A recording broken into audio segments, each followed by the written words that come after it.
Joining us now is Congressman Rich McCormick, Georgia. Congressman, I'm so confused. Are you in now District 6 or 7? Which is it now?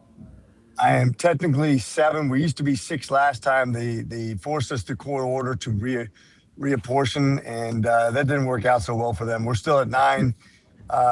They still have, I believe, four. Uh, I guess no, they must have five because it's 14 districts in Georgia. But yeah, we're in a good spot. We had the best results in Georgia this last election by far, both in participation and in performance above PVI. So it's a great district. All right. So District 7 had been 6. Now you're in 7. Got it. Dr. McCormick with us served overseas in the military a long time. Listen, I just want to get your unadulterated take, unplugged on uh, President Trump's move in Iran, what you think of it, and what you see coming forward, Dr. Congressman Rich McCormick. And so this is long overdue. Once again, showing how weak Biden's administration was towards foreign policy. One of the worst ever. I mean, look at the Afghanistan withdrawal after 20 years, $2 trillion, thousands of lives. We gave it back to the same people we took it from. Absolutely abysmal. Look at what President Trump has done to set the table. He has isolated Cuba. He's taken out Venezuela, now Iran. Putin's on notice. I mean, not that we're going to go to war with them, but the fact that he's suing for peace. I mean, this is phenomenal. This is reshaping world politics in a very real way. This is a country that's killed hundreds of Americans. We've lost Georgians not even that long ago. People forget about the drone strike that took out Georgians on reserve that were overseas. So we've lost American lives. Not to mention, these guys have been at war with us through proxies for basically a generation now, for almost 50 years. This guy, they once again, remember, they stormed our embassy, took over, have been absolutely caustic to us. They believe we are the great Satan. They want us eliminated. If they had a chance, they would take us out. It doesn't matter if it's a dirty bomb, nuclear arms, whatever. They are always going to sponsor people against us. They've killed tens of thousands of their own civilians in the last month alone. And then they've incarcerated tens of thousands more, which they plan on hanging. This is an evil, evil regime, and we'd be far better off without it. I've been calling for the sinking of their Navy for a very long time. I don't like these guys. I think they're horrific. I think it's overtime to act. This will stabilize an entire region, actually even stabilize the Western Hemisphere as well. When you talk about stabilizing the Western Hemisphere, what is your vision of us being able to get control of their oil reserves? Well, first of all, look at what we did with Venezuela. Look at how that oil is now benefiting us rather than our adversaries. Look at how Cuba is totally isolated. Now, Cuba, remember, they were the ones mainly guarding the Venezuelan regime. It's great to see that we are reshaping the Monroe Doctrine. We're actually taking back charge of this hemisphere. If we lose charge of the Western Hemisphere, of that tradition of being able to dominate politics in this area, it's only going to put us in a worse position, not just with trade, but actually with literally stability and safety as well. What was your take uh, on some of your Democrat colleagues? They almost seem, I hate to say this, but they came out Saturday blasting this move, saying that there was no reason to do it. And then looking at our 3 service members who died, a lot of them almost seemed like they were not celebrating it, but happy that it happened so they could go on and criticize the president. That was my take. Did you have a similar take with that? Yeah, they love it when things go wrong, when they're not in charge. They love it when the economy falters. They'll do anything they can to block progress. They created this healthcare debacle, then they want to blame us for not fixing it. It's ridiculous, but that's exactly how they do it. They want the issue, not the solution. They're never going to work with us to solve anything. These guys are just pure evil. They would rather be king of the ashes than solve any problems with us. It's ridiculous. Doc, you served in a long time in one of these forever wars. Why is this going to be different? If you think about it, we don't have boots on the ground. We're not going to get, I don't think we're going to get engulfed in here. We're not going to try to take over the nation. We're going to give the people the ability to uprise, for millions of people to take charge of their own destiny, to self determine. I'm not sure what Israel is going to do, but I tell you what, if you look at a regime, people are like, oh, we're not in the business of regime change. Okay, fine. But tell me, what is worse than a country with an autocratic theocracy that believes that they should destroy the United States, wipe us off the face of the earth, destroy Israel, wipe us off the face of the earth, trying to obtain nuclear arms, who has money, who's trying to destabilize the entire Western Hemisphere, the entire Persian Gulf region. There is no worst enemy to have. I've said for a decade now that this is the absolute worst, most evil country in the world when it comes to a government. It is high time we gave the people the chance to self-determine again and rise up.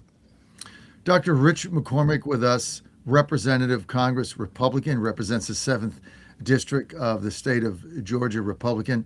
Dr. McCormick, I want to get to what happens next. Now, we understand that there is a secession plan in Iran that they plan on meeting in the next several days to elect a new supreme leader. It's going to be another Ayatollah theocracy or something.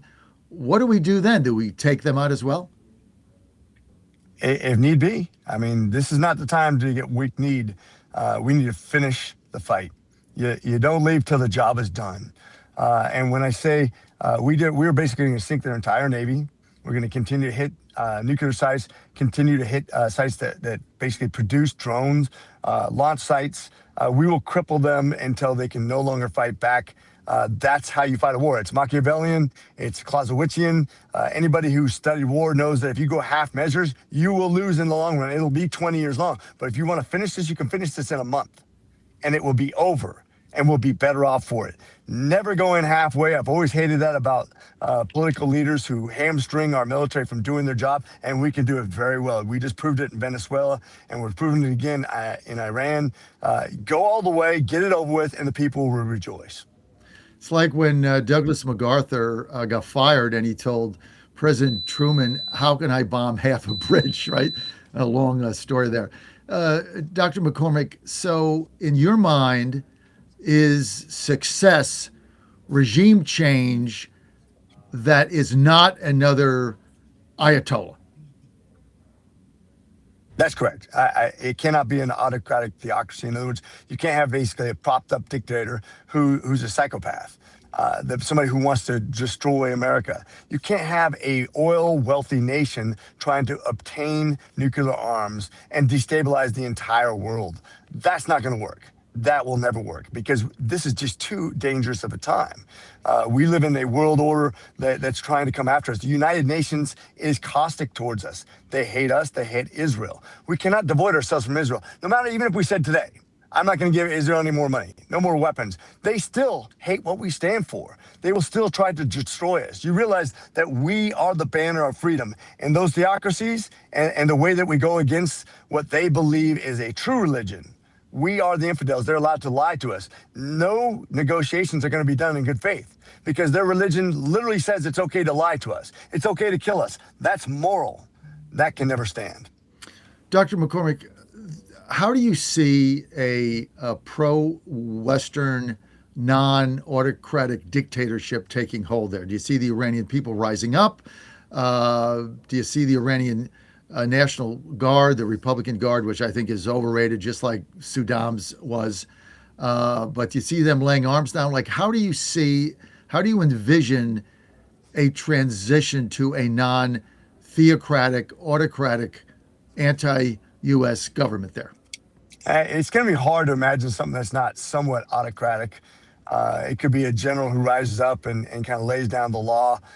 And hopefully transitions from there. But I don't know how they just carte blanche say, okay, we're going to have elections when they don't have a central government. Right. And in order to have those elections, you're going to have to eliminate the central government that exists. So it's going to be messy. Guaranteed it's going to be messy. It's going to be ugly. And people are going to criticize President Trump for it. But I also can guarantee whatever they end up with will be way better than what it is right now. And it may take a little while to sort out. And that's kind of what happens in these kind of messy things. Wars are ugly, ugly things. Trust me, from a guy who's been in a couple, I don't like it. I don't like losing friends. I don't like putting people's lives in jeopardy. But in the end, this long-term effect is going to be well worth it, I promise. Rich, Democrats in Congress are now calling for you guys to get back in and to have a vote on this war, even though technically, if you look at the Constitution, the president has, I think, up to 90 days to do that. He does. But now your leadership is saying, fine, let's just have it because we have the votes in Congress. Do you see it that way, sir?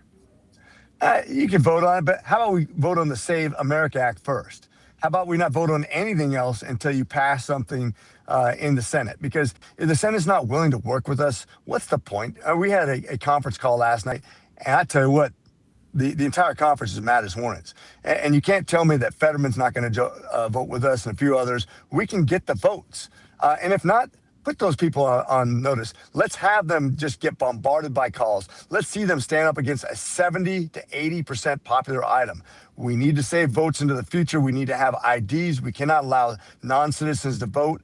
The fact that we're going to vote on anything else is absurd. We need to secure our own republic, our own democracy before we worry about other people's. So, but the holdup is the phony 60 vote cloture rule, the filibuster that Thune says, he's a traditionalist. He's not going for it. Trump doesn't have the votes in order to get rid of that and go to a talking filibuster. And you'll never get what, 7 Democrats to vote for the SAVE Act, because then they're out of power forever because they can't cheat. So they have no ability to win. So they'll never vote for it. So why can't we get our own conference to just go to a talking filibuster and end this thing? I mean, that's everybody's frustration. Yeah, I think we can get to the talking filibuster, especially with people like Fetterman. You do? There's some reasonable Democrats, and I think we can get there. You don't need 60 votes from what I understand. And they're saying, well, you're going to lose. Yeah, and they're worried. They said, well, we're going to lose McConnell, we're going to lose Tillis, and we're going to lose Murkowski. But I think you'll pick up at least one. And I think, if nothing else, make them go on record. Have them feel the heat. Crush them as much as possible, and I think they will fall in line, because I don't think anybody likes the entire American public saying, what are you doing? Do something good. Do something you were put there to make a change in history. This is your time. This is your moment. Don't cower now. Rich, are the Democrats really, are they boxed in here? I mean, when you saw some of their comments on Saturday, it was pathetic.